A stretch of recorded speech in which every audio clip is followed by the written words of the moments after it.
Hello and namaste everyone. Lasso Fafulla. तपाईहरुलाई फेरि पनि स्वागत छ मेरो ब्लगको अर्को एपिसोडमा। आज चाहिँ म एक्लै, मेरो साथीहरु कोही पनि छैनन्। एक्लै आज चाहिँ म अरु कलेजको साथीहरु भेट्न जाँदै छु। के कस्तो हुन्छ बाटोमा हेर्दै गरौँला है त। अब यहाँको मौसम आज अलिकति खुलेको छ। हिजो चाहिँ मजाले पानी परेको थियो। आज चाहिँ खुल्ला छ हैन। मेरो अपार्टमेन्टबाट चाहिँ बस र ट्रेन स्टेसन चाहिँ नजिकै छ। आज म चाहिँ बसमा जाँदैछु किन ट्रेनको चाहिँ अलिकति गाह्रो छ।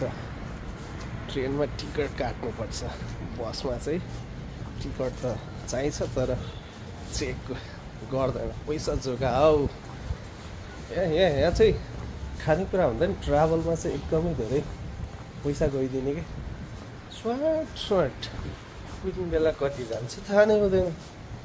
फेरि यहाँ यस्तो लुखुर हिँड्ने कुरा पनि आउँदैन हैन। चिसो छ र आज चाहिँ अलिकति चिसो कम छ, न्यानो छ। त्यही भएर अलिकति लाइट ज्याकेट लगाएर चिरी च्याट्ट परेर जाँदैछु म है त। कसको जाएछ ल। यही हो bus station, bus train station यही हो। आज चाहिँ म ट्रेनमा हैन बसमा। त्यो रातो बस आइसक्यो यार, दौडिनु पर्यो। ल हेर्दै गर्नु है त कस्तो रहेछ। अहिले म देखाउँछु।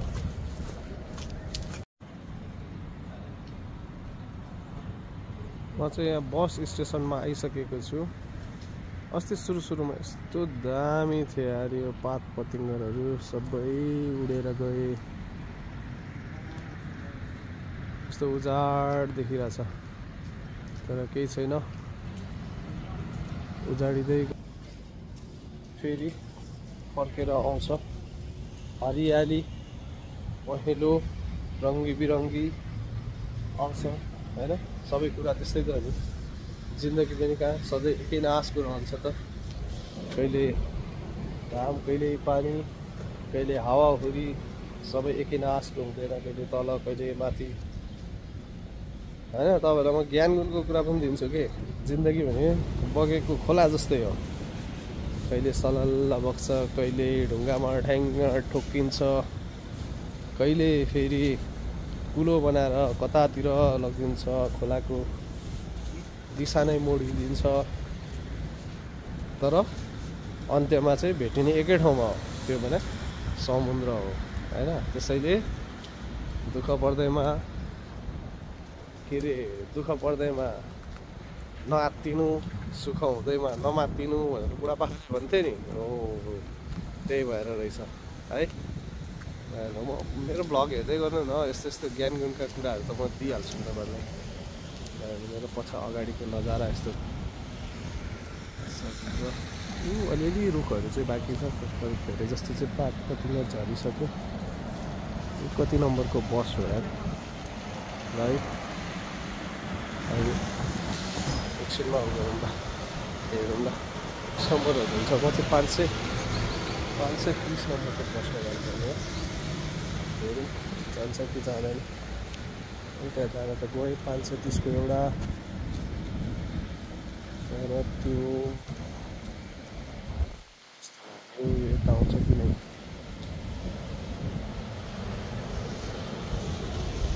आएन भने ट्रेनमा चल्दिनु।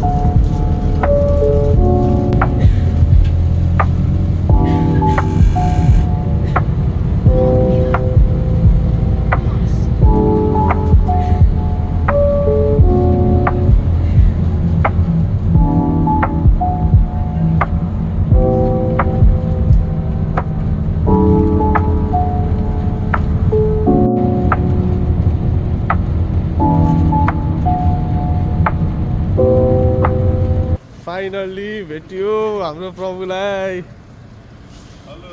के छ प्रभु मेरो देब्रे हात है। हेलो ए अब भाइरल हुनु भयो। अन्जु अविनाश हामी घुमेर अहिले पछि देखाउँछ है त।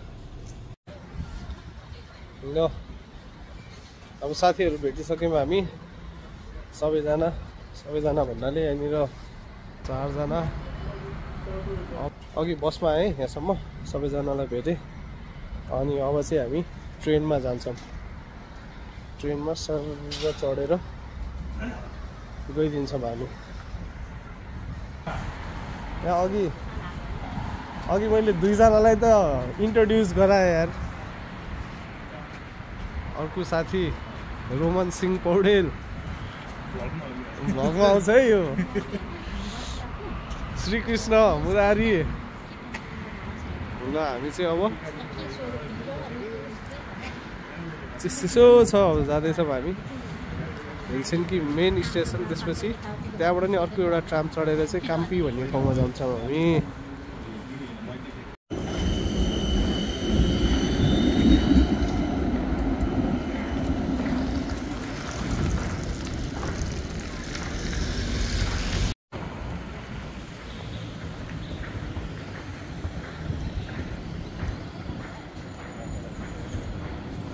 हामी चाहिँ हेलसिन्कीको काम्पी भन्ने ठाउँमा आइसकेछौँ।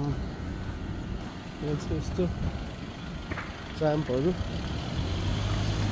यस्तो राम्रो फेसिलिटी छ।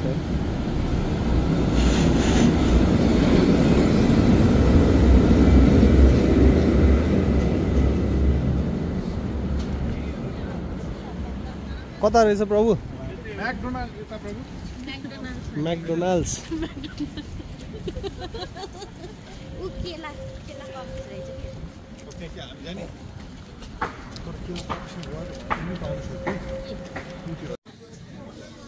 हामी चाहिँ भेटघाट कार्यक्रम सक्यो हाम्रो। अब चाहिँ डङ्की डङ्लाएर यहाँ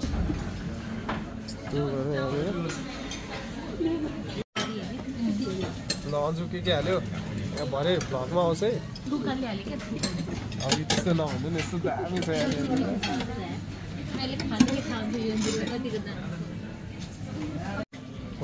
मेरो चाहिँ प्लेट खाली भइसक्यो होइन। टन्न खाइरहेछ मोटाइरहेछ। बहिनी पनि आउनु भयो भ्लगमा हो।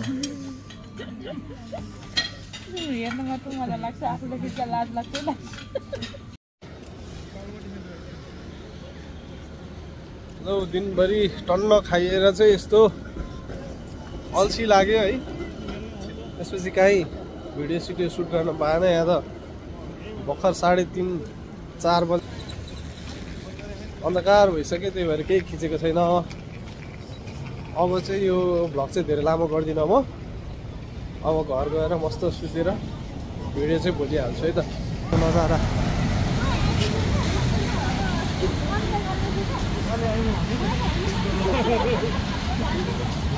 कस्तो छ रमाइलो गरी